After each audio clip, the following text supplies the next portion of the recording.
우리가 이제 고난주간 얘기를 하는데 그 고난주간 시작이 바로 오늘 본문부터입니다. 11장부터 16장까지 6장에 걸쳐서 그 마가는 그 예수님의 마지막 일주일을 기록하고 있습니다. 그래서 다른 복음서에 비해서 그 예수님의 순환 부분이 굉장히 강조가 되어 있습니다. 그 마지막 순간들이 지금 6장에 걸쳐서 이제 포커스를 맞추고 있는데 오늘 본문이 그 첫째 날입니다. 그 첫째 날은 예수님께서 예루살렘에 입성하는 그 사건에 관한 기록입니다. 이 날이 언젠가 무슨 요일인가 하면 주일입니다. 지금 주일이죠. 그러니까 안식 후 첫째 날이죠. 첫째 날입니다. 십자가에 달리시기 5일 전의 사건입니다. 1절을 한번 같이 보도록 하겠습니다. 1절로 제가 읽겠습니다. 같이 읽겠습니다. 시작. 그들이 예루살렘에 가까이 와서 감난산 벳바게와 베다니에 이르렀을 때에 예수께서 제자 중 둘을 보내시며 이렇게 이제 기록하고 있습니다. 본문의 이제 시작이 감난산으로부터 시작하는데 한번 지도를 한번 보여주시기 바랍니다. 지도를 보시면 예루살렘 성전이 저 위에 쪽에 이제 있습니다. 저쪽이 서쪽입니다. 서쪽이고 베다니 이쪽이 이제 동쪽입니다. 그리고 쭉 내려가면 거기가 어디냐면 여리고입니다. 그래서 여리고부터 올라가다 보면 반드시 베다니를 거쳐야 되고 그래서 베다니에서 가다 보면 벳바게라는 마을을 지나게 되어 있습니다. 저기서 이제 지금 사건이 이제 일어나는 겁니다. 이 이야기가 시작되는 겁니다.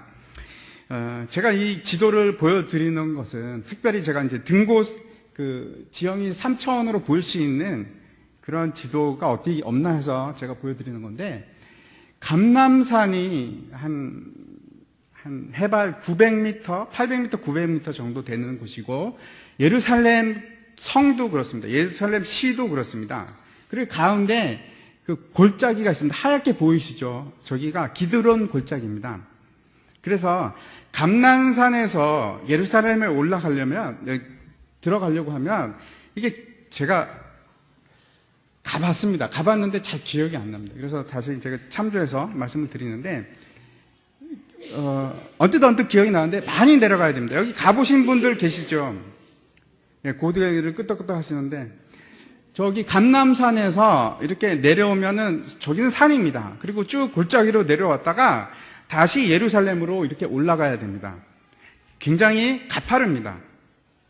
제가 그걸 보여드리고 싶은 거고 그 마지막 10장에서 어떤 사건이 있었냐면 소경 바디메오가 여리고에서 눈을 뜨는 사건이 있었습니다.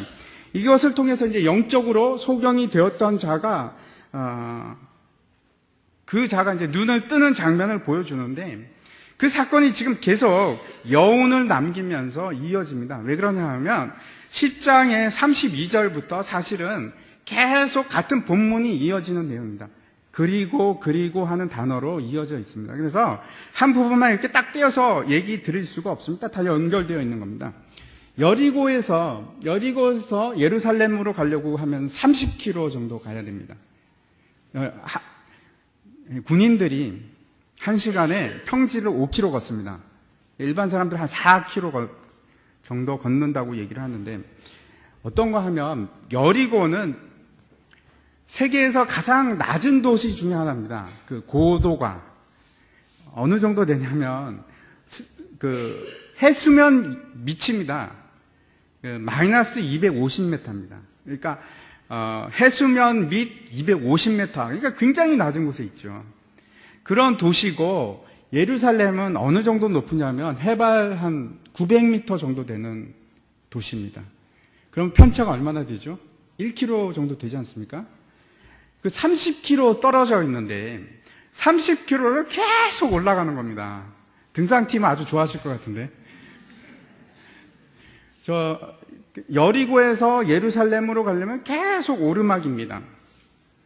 그러니까 오르막이니까 제 생각엔 5km 못 걸을 것 같습니다. 그러면 빨리 가야 한 8시간 정도 걸릴 수 있는 그런 길인데 아마 아침 일찍 출발을 하셨기 때문에 오후에 지금 그 예루살렘 안에 들어갈 수 있었던 것 같습니다.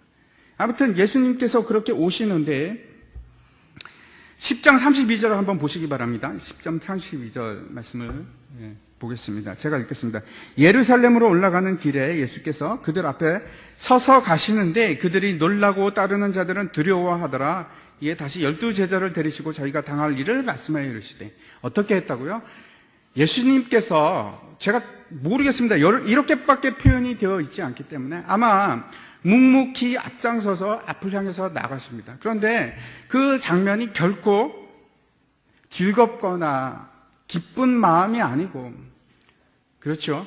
슬픔과 무거움을 지고 올라가는 그 길입니다. 왜 그렇습니까? 지금 죽으러 가시는 겁니다. 5일 남았습니다. 5일 남았습니다. 그 길을 올라가시는 겁니다. 올라가는데 사람들이 어떻게 얘기하냐면 두렵고 놀라워, 그런 반응을 가지고 지금 이 여운이 계속해서 지금 이 이후로도 계속 연결이 되어 있습니다. 그러니까 이 32절이 의미하는 분위기가 계속 가는 것입니다. 지금 고난을 앞에 두고 예수님께서는 묵묵히 앞장서서 걸어가시고 계시고 그 뒤를 향해서, 그 뒤에서 사람들이 분위기 파악을 하면서 그러고 이제 따라가고 있는 것입니다. 그 고난을 앞두고 있는 예수님의 심정을 이해하시기 바랍니다. 제가 다시 말씀드리겠습니다. 예수님은 하나님이십니다. 그럼에도 불구하고 동시에 완전한 사람이셨습니다. 예수님은 하나님이시기 때문에 모든 것이 우리와 다를 것이다 하는 우리가 착각을 가질 수가 있습니다.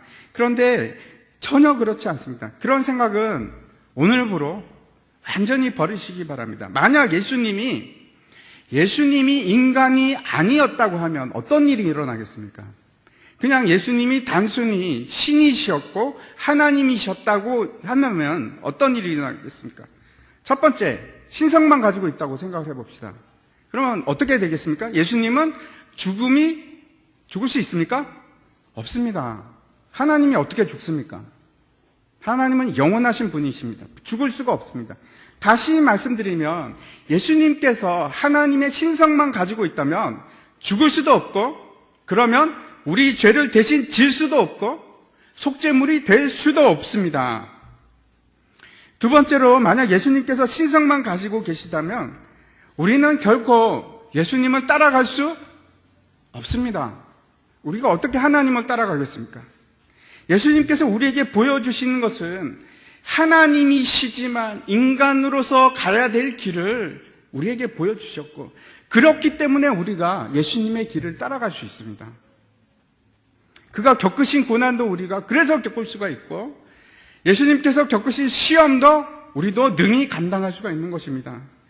아무것도 인간들이 이룰 수 없는 것들이 예수님이 신성만 가지고 계신다면 우리가 이룰 수 없는 그러한 목표물이 되고 말 것입니다. 다시 말씀드리면 예수님께서는 이 땅에 계셨지만 그분 스스로 기적을 행하고 모든 역사를 일으키신 것이 아니라, 우리가 착각하기 너무 쉽습니다. 예수님께서 야이로의 딸도 살리시고 그 다음에 죽은 나사로도 살리셨습니다.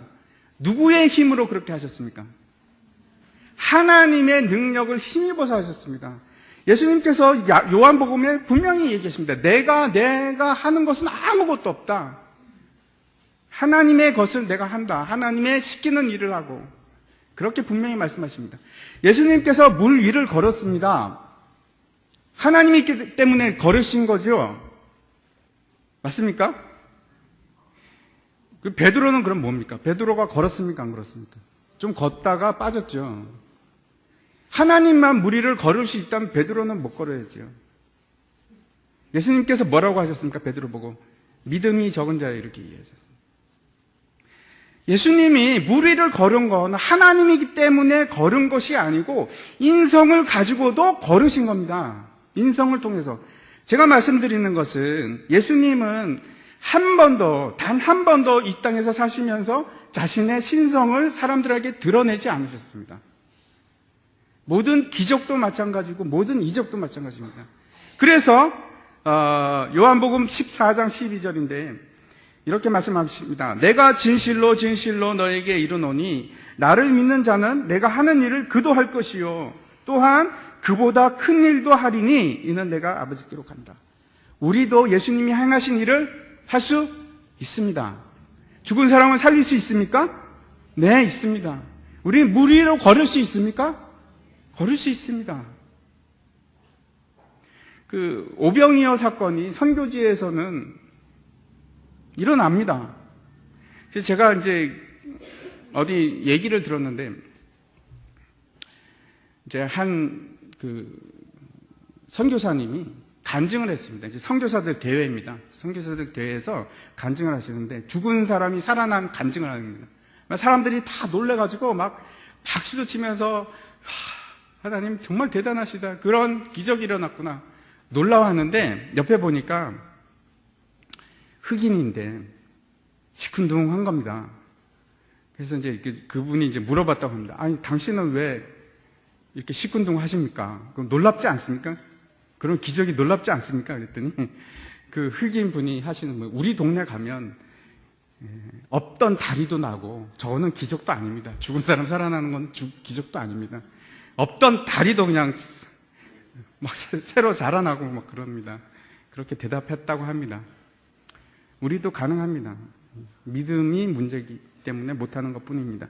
예수님께서는 완전한 하나님이셨지만 철저하게 인간으로 이 땅에서 사셨습니다. 그래서 우리와 같은 성정을 가지고 계셨고, 예수님 역시 고난을 피하고 싶은 마음이 왜 없었겠습니까? 인간이시기 때문에, 완전한 인간이시기 때문에 너무나 힘들었을 겁니다. 고난을 피하고 싶고. 그런데 만약에 신성만 가지고 계시다면 그런 일이 있을까요? 없겠죠. 그럴 수가 없습니다. 그 예수님이 일행이 이제 예수님과 일행이 베다니를 통과를 합니다. 베다니를 통과하고, 베다니는 우리가 잘 알고 있듯이 나사로, 죽었던 나사로가 살아난 그 동네 아니겠습니까? 마르다와 마리아가 살고 있는 그곳입니다. 그 이름의 뜻이 번민하다, 슬퍼하다 하는 뜻입니다. 슬퍼하는 집, 배라는 것이 베이트라는 뜻인데, 슬퍼하는 집, 번민하는 집. 예수님께서 마지막 일주일을 어디서 머무시냐면 그 집에서 머물었어요. 물론 이제 그 뒤에는 아닌데, 성금요일 때는 아닌데, 베다니에서 머무셨습니다. 그곳이 뭐라고요? 번민하고 슬퍼하는 집에서 머무셨습니다. 예수님의 심정입니다. 그것이 예수님의 심정입니다. 그것을 지나서 이제 감람산 정상으로 막 올라가십니다. 그 전에 바로 정상 바로 전에 뭐 어떤 동네가 나타나냐면 벳바게라는 곳이 나타납니다. 벳바게. 그 벳바게라는 것은 그 뜻이 뭐냐면 그것도 똑같습니다. 베이트입니다.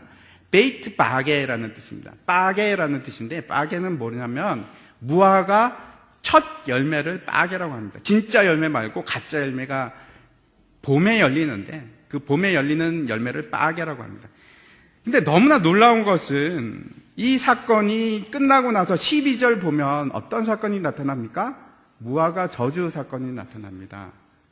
지금 다 연결이 되는 겁니다. 그래서 전체가 지금 다 연결되는 문맥 속에 있습니다. 그 벳바게를 지나실 때 예수님께서 제자들에게 이렇게 얘기하십니다. 저 동네에 들어가면 나귀를 발견하실 것이다. 아무도 타지 않는 나귀 새끼를 발견할 것이다. 그러면 끌고 와라. 그렇게 얘기합니다. 그래서 이제 제자들이 그 동네로 가죠. 갔더니 아마 큰 길에 눈에 바로 띄는 곳에 나귀가 있었던 것 같습니다. 그래서 제자들이 그걸 막 풀어갑니다. 풀려고 합니다. 풀어서 가려고 했더니 여러 사람들이 그 몇 사람이 거기에 있었던 것 같습니다. 그래서 아니 왜 그 나귀를 가져가려고 그럽니까? 그랬더니 뭐라고 합니까? 주가 쓰시겠다라고 우리 주인님께서 말씀하셨습니다. 주님께서 쓰시겠다라는 말을 합니다. 그랬더니 그 사람들이 그냥 그렇게 하라고 합니다. 여기서 우리가 몇 가지를 생각했으면 좋겠습니다. 먼저 지금 예수님께서 처음으로, 여러분 모르셨죠? 처음으로 이 본문에서 자기 자신은 주라고 얘기하십니다. 처음으로 얘기하십니다. 마가복음에서는 주라는 명칭이 많이 나오지 않습니다. 그 중에 하나가 여러분 기억나십니까? 이 이방 지역 두로에서 수로보니게 여인이 예수님을 향해서 주님 이렇게 얘기했습니다. 주여 이렇게 얘기했습니다. 그리고 이번이 두 번째 나타나는 겁니다. 두 번째 나타나는데 예수님께서 자기 자신을 계속해서 인자라고 얘기하셨는데 이 본문에서 뭐라고 하냐면 주라고 얘기합니다. 그러면 그 전에 나타나는 여러분 기억나십니까? 8장에 보면 베드로가 예수님께서 베드로에게 물으시죠. 너는 나를 누구라 하느냐? 너희는 나를 누구라 하느냐? 그랬대 베드로가 주는 그리스도시니이다 라고 고백을 하는데 사실 우리 성경에는 주는 그리스도시니이다 라고 번역을 했지만 원문상으로는 당신은 그리스도시니이다 이렇게 되어 있습니다. 그래서 주라는 말이 안 들어가 있습니다. 거기는. 예수님께서는 자신을 계속 인자라고 칭하셨는데 여기서 예루살렘 입성을 앞두고 여기서 자신을 메시아다라고 지금 드러내는 겁니다. 정체성을 지금 얘기하는 겁니다. 주, 퀴리오스라는 단어를 쓰고 계십니다. 이게 왜 무슨 말이냐 하면 지금 바로 앞에서 누가 이 얘기를 했죠? 소경이 눈을 뜬 사건과 관계가 있습니다.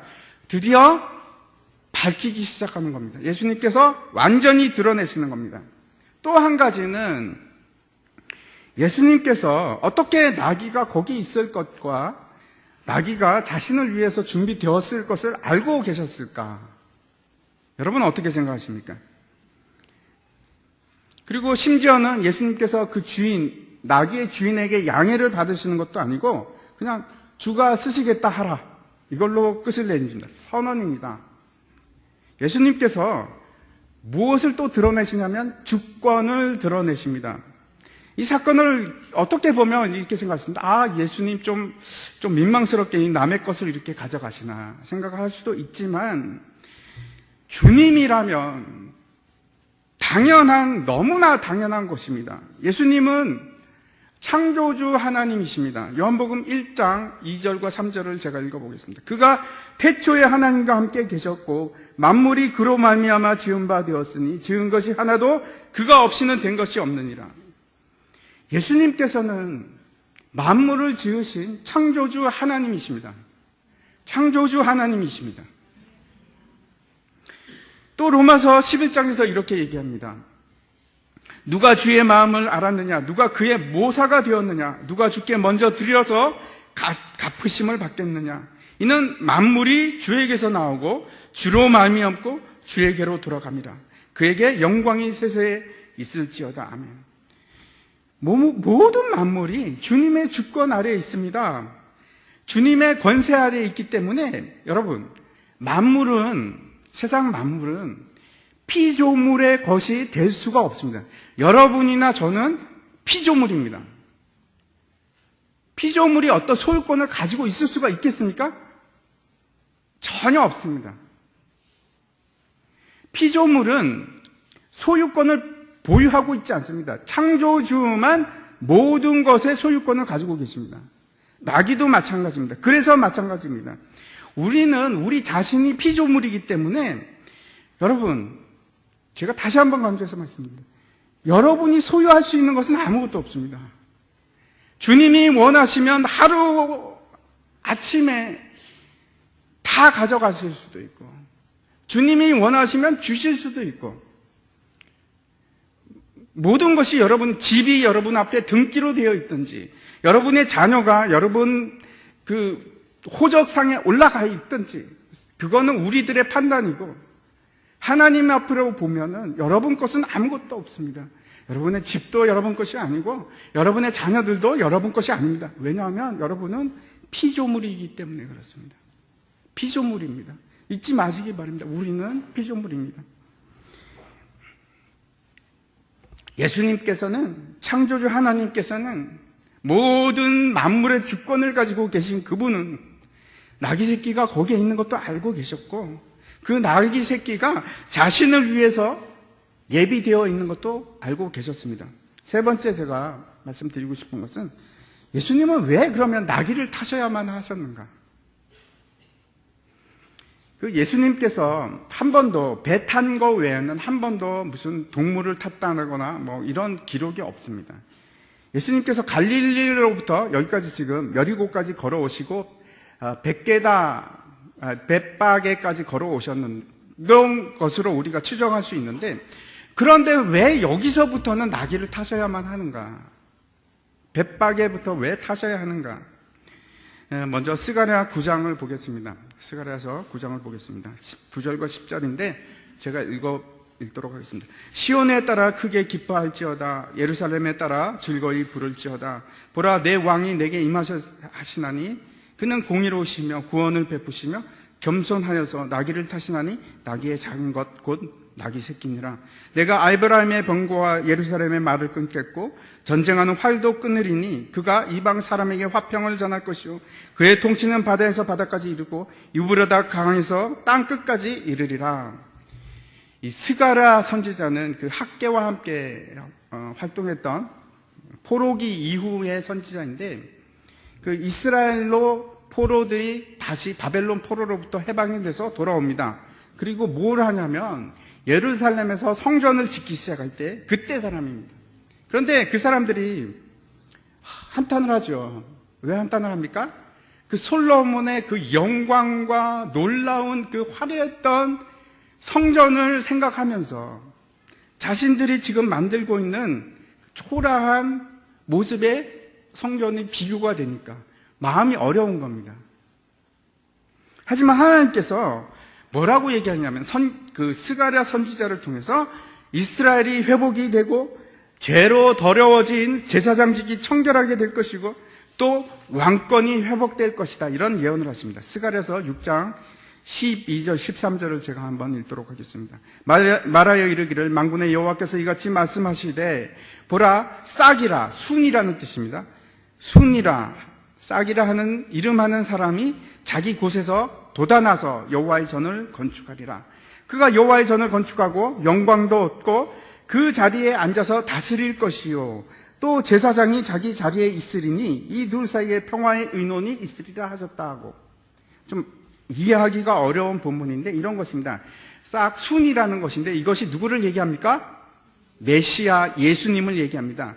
그분이 여호와의 전을 건축하고 그리고 또 뭘 하시냐면 왕으로 자리에 앉으실 것이고 또 동시에 제사장으로 그 자리에 앉으실 것이다. 제사장직과 왕권을 동시에 가지는 자가 순으로 나올 것이라는 예언을 하고 있습니다. 이 스가랴 선지자가. 그리고 그 사람이 전쟁을 일으키는 것이 아니고 싸워서 정복하고 쟁취하는 자로 오는 것이 아니고 평화를 전하는 자로 와서 그 평화를 가지고 여기서부터 땅끝까지 모든 것을 통치할 것이다, 이런 예언입니다. 마태복음을 보면은 이 나귀 새끼가 혼자 메어 있는 것이 아니고 그 어미랑 같이 메어져 있습니다. 나귀 새끼를 데리고 오려면 나귀 새끼가 어미랑 떨어지겠습니까? 안 떨어지죠. 그래서 아마 여기 이제 마태복음을 보면 본문이 그렇습니다. 같이 데리고 옵니다. 그렇지만 같이 탄 것 같지는 않습니다. 누구를 탑니까? 예수님께서 나귀 새끼를 타십니다. 왜 나귀 새끼를 타셔야만 하는지 여러분 생각을 해보셨습니까? 그 사무엘상 6장에 가면은 그때 무슨 일이 있었냐면 그 이스라엘 사람들이 여호와의 법궤를 블레셋 사람들한테 뺏깁니다. 그래서 오랫동안 블레셋 진영에 있다가 너무 문제가 많으니까 다시 돌려줍니다. 그런데 어떻게 하죠? 그 법궤를 실은 앞에 소 2마리를, 암소 2마리를 실어 가게끔 하는데 한 번도 멍에 메어 보지 않은 암소를 둡니다. 그런데 조건이 있습니다. 어떤 소들이 있냐면 암소인데 젖을 내는 암소. 무슨 뜻입니까? 새끼가 있습니다.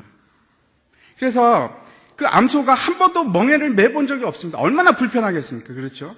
그리고 어떻게 해야 되는지도 모릅니다. 그럼에도 불구하고 아이는 저기서 막 웁니다. 송아지는 막 음메하고 울고 있고. 그런데 그 본문을 보면, 사무엘상 보면 그 송아지 2마리가, 암소 2마리가 눈물을 뚝뚝 흘리면서 똑바로 갑니다. 벳세메스까지. 지금 그 얘기를 하고 있는 거예요. 예수님의 타는 낙이 한번 생각해 보시기 바랍니다. 한번 그림을 제가 준비를 했었는데 다음 장 넘겨주시기 바랍니다. 저기 큰 게 암낙입니다. 그리고 밑에 있는 것이 새끼입니다. 여러분, 예수님이 뭘 타셨다고요? 새끼를 타셨습니다. 근데 저 새끼가 아직도 사람을 태워본 적이 없는 새끼입니다. 길을 어떻게 가야 되는지도 모릅니다. 그러면 저렇게 돼 있는 상태는 아마 우리가 이렇게 생각을 합니다. 젖을 아직 떼지도 않은 새끼가 아닌가. 그 새끼를 예수님께서 타고 가십니다. 이제 가장 의문스러운 거는 저렇게 작은 새끼가 예수님을 싣고 갈 수 있었을까? 제가 앞에 처음에 보여드렸죠. 그 지형을. 굉장히 험한 지형입니다. 이게 밑으로 이렇게 경사가 진 데를 내려가서 다시 올라가야 되는 그런 지형입니다. 그런데 저 새끼가 그걸 감당할 수 있었을까? 지금 제가 말씀드리고 싶은 것은 벳세메스를 향해서 나아가는 암소하고 부모와 자식 간의 그 사이는 바뀌었지만 저 나귀는 똑같은 조건입니다. 갈 바도 알지 못하고 지금 자기가 지금 그 본능이 얘기하는 것은 어미입니다. 어미한테 가는 것입니다. 근데 예수님을 태우고 어디로 향해서 갑니까? 예루살렘으로 향해서 갑니다. 왜요? 예수님께서 죽으시기 위해서. 마찬가지입니다. 그 법궤가 의미하는 것이 무엇입니까, 여러분? 법궤는 제사장이 1년에 한 번씩 들어가서 그 속에서 속죄함을 입는 곳이 바로 속죄소가 있는 곳입니다. 그곳이 바로 법궤입니다. 예수님께서 그 일을 위해서 이 땅에 오셨습니다. 제가 말씀드리고 싶은 것은 이 작은 어린 나귀가 감람산에서부터 예루살렘 성 안까지 그 험한 기드론 골짜기를 넘어서 그 경사가 있는 것을 지나서 갑니다.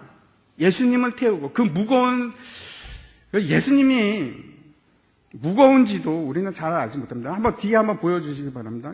이사야서 53장인데 거기는 없습니까? 제가 읽겠습니다. 그는 주 앞에서 자라나기를 연한 순 같고 마른 땅에서 나온 뿌리 같아서 고운 모양도 없고 풍채도 없은즉 우리가 보기에 흠모할 만한 아름다운 것이 없도다.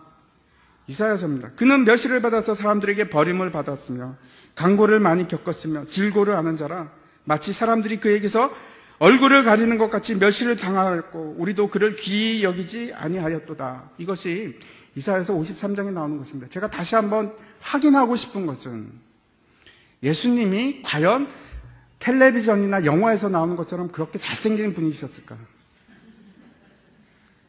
예수님께서 과연 키가 크셨을까? 잘 모르겠습니다. 키가 큰지. 분명한 것은 못생겼습니다. 아름다운 것이 없었습니다.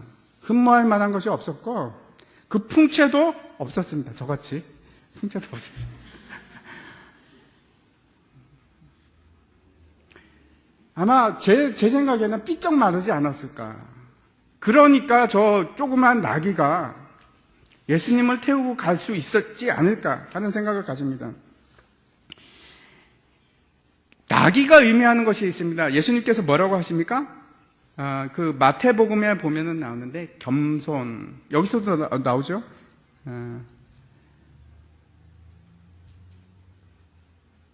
여기는 나오지 않는데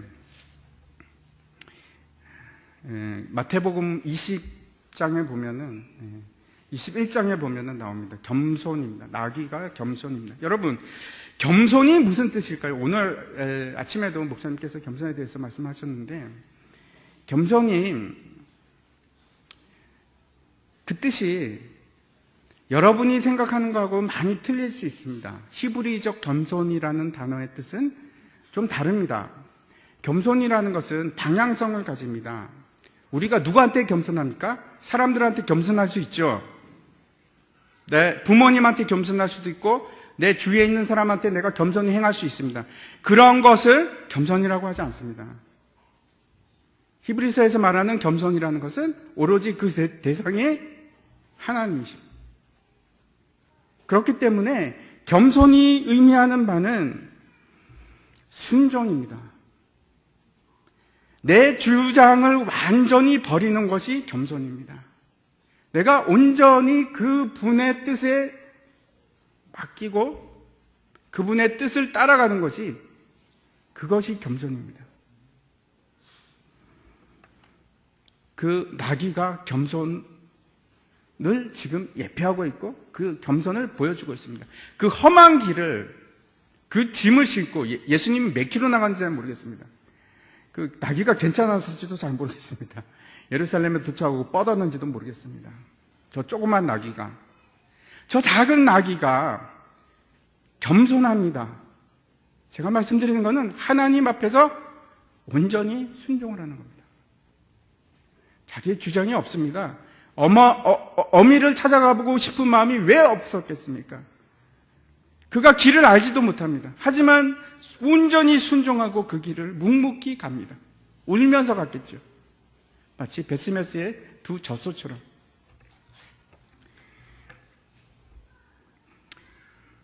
여러분 한번 생각을 해보십시오. 이 세상의 왕으로 오신 분이, 예수님께서 저 볼품없이 조그만 그 어미를 탄 것이 아닙니다. 제가 이게 그림을 많이 찾아봤는데 대부분 나귀가 멀쩡하게 생기고 큰 나귀를 타고 가시더라고요.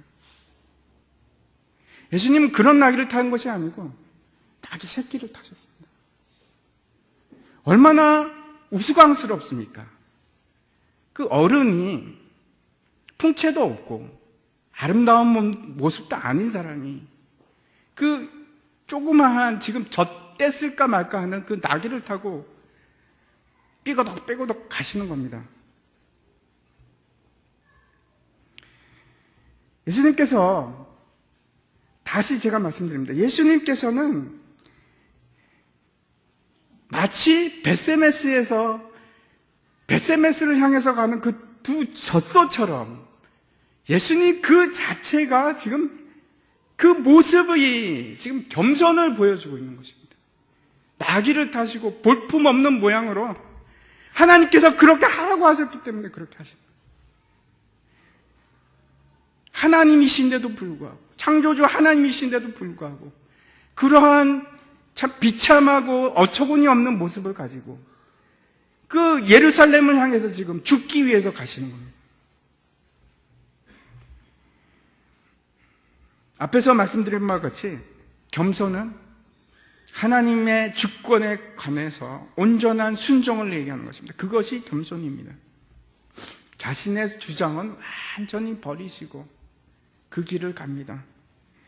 지금까지 여러분께서 그 예루살렘 입성에 관한 영화를 보셨던지 성화를 보셨던지 잘 모르겠습니다. 어떻게 여러분이 그 영상이 지금 여러분의 머리에 남아있는지 모르지만 저는 이 장면을 묵상을 하면서 그렇게 생각했습니다.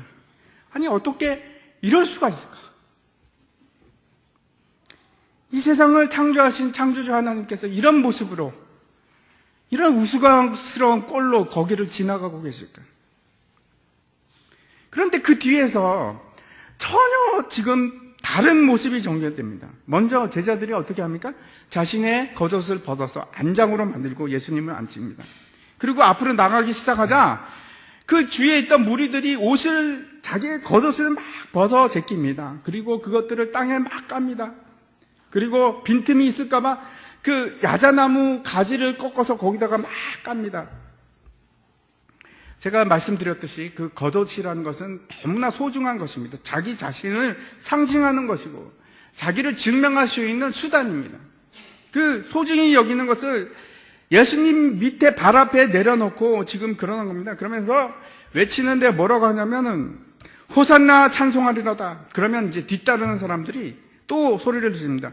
주의 이름으로 오시는 이여. 그러면 또 앞에서 찬송하리로다. 그러면 또 뒤에서 오늘 우리 조상 다윗의 나라여. 또 그러면 가장 높은 곳에서 호산나. 이렇게 이제 번갈아 가면서 앞뒤로 계속해서 찬양을 하면서 이제 나가는 겁니다. 그 호산나라고 하는 것은 호시엔나라는 뜻인데 그 시편 118편 25절과 26절의 말씀입니다. 제가 한번 읽겠습니다. 여호와여 구하옵나니 이제 구원하소서. 여호와여 우리가 구하옵나니 이제 형통하게 하소서. 여호와 이름으로 오는 자가 복이 있으며 우리가 여호와의 집에서 너희를 축복하였도다.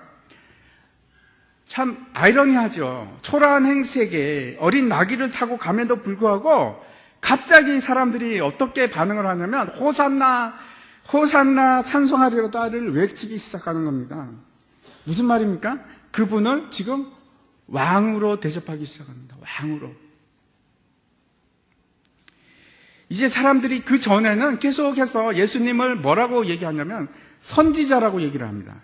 그런데 이 장면에서 랍비로 취급하는 것도 아니고 선지자로 취급하는 것이 아니고 오실 메시아로 인정하고 호산나, 호산나라는 뜻이 이제 구원하소서, 지금 구원하소서, 지금 우리를 구원하소서, 그런 뜻입니다. 그랬더니 이제 누가복음에 보면은 어떤 바리새인들은 그 책망을 합니다. 이제 제가 한번 읽어보겠습니다. 19장인데 무리 중 어떤 바리새인들이 말하되 선생이여 당신의 제자들을 책망하소서 하거늘 대답하여 이르시되 내가 너에게 말하노니 만일 이 사람들이 침묵하면 돌들이 소리를 지르리라 하시니라. 지금 예수님께서 무슨 말을 하고 계신 겁니까? 지금 오실 왕이 당연히 오고 계시기 때문에 반드시 그 왕은 찬양을 받아 마땅하고 심지어는 이 사람들이 얘기를 하지 않더라도 돌이라고 할지라도 지금 소리 지르면서 왕을 맞이할 것이다. 그러면 분명히 오실 메시아가 분명하고 그러므로 예언된 바대로 왕으로서의 대접을 받으면서 입성할 것이다. 이렇게 지금 얘기하는 것입니다. 다시 말씀드려서 지금 우리 예수님께서는 나귀를 타고 들어감에도 불구하고 세상 죄를 지고 가는 정말 흠모할 것은 아무것도 없는 초라한 모습으로 지금 예루살렘으로 들어감에도 불구하고 묵묵히 겸손함으로 순종함으로 들어가는데 그 예수님을 하나님께서는 사람들의 입을 통해서 메시아라고 증거케 합니다. 그 사람들이 하고 싶어서 그런 것이 아니고 하나님께서 지금 강권적으로 사람들의 입을 벌려서 호산나 외치게 하는 겁니다. 인정케 만드는 겁니다.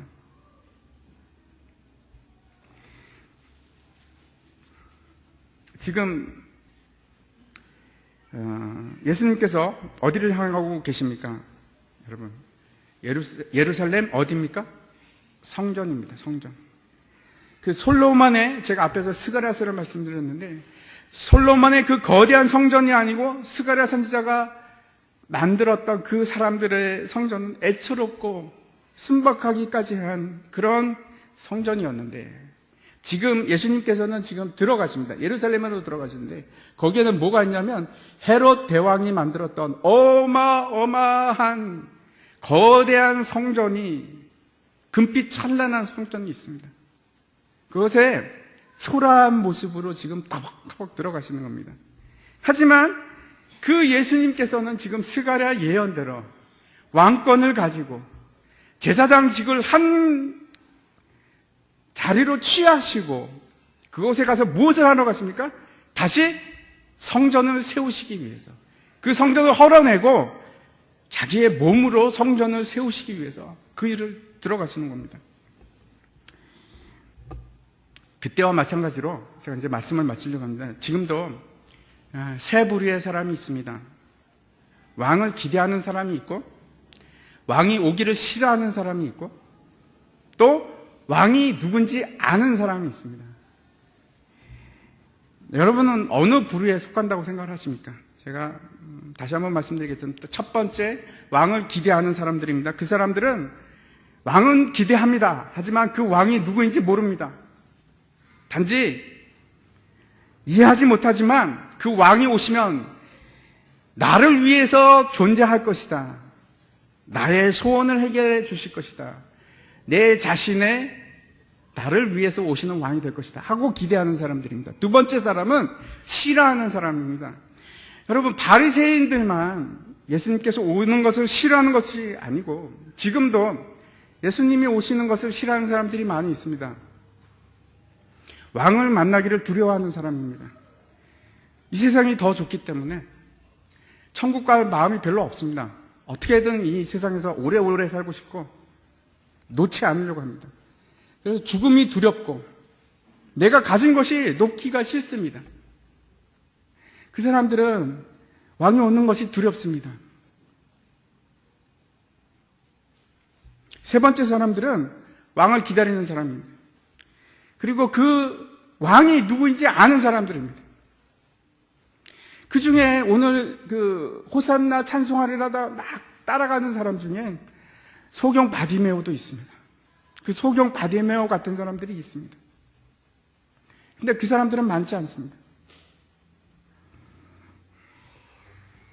그곳에는 하나님께서 지금 강권적으로 지금 메시아를 맞이야 드리게 하고 있지만 우리는 잘 알고 있습니다. 그들은 왕을 기다렸지만 그 왕이 어떤 일을 하실지 못하는 사람들이 태반이라는 것을 알고 있고 그 중에서는 어떤 사람은 왕을 싫어하는 사람이 있는 것도 알고 있고 그것이 오늘 이 벳바게라는 곳에서 그곳에서부터 시작합니다. 벳바게가 맞는데 벳바게 이른 무화과 나무 열매의 집. 이 다음 본문을 보면 그 무화과 나무가 무엇을 의미하는지 하나님께서 우리에게 말씀하고 있습니다. 지금은 하나님께서 그들의 입을 강권적으로 벌리게 했지만 그들이 어떻게 합니까? 나중에 예수를 죽이시오. 그런 사람들로 바뀝니다. 여러분, 자 이제 말씀 마칩니다. 여러분, 두 번째 오실 때, 예수님께서 첫 번째 오실 때는 아직도 우리에게 기회가 있습니다. 우리는 기회를 가지고 있습니다. 하지만 예수님께서 두 번째 오실 때, 심판주로 오실 때는 전혀 우리에게 더 이상의 기회는 없습니다. 그래서 갈피를 잡으시기 바랍니다. 진리를 따라가시기 바랍니다. 어떤 부류에 속할지 여러분 결단하시기 바랍니다. 같이 기도하겠습니다.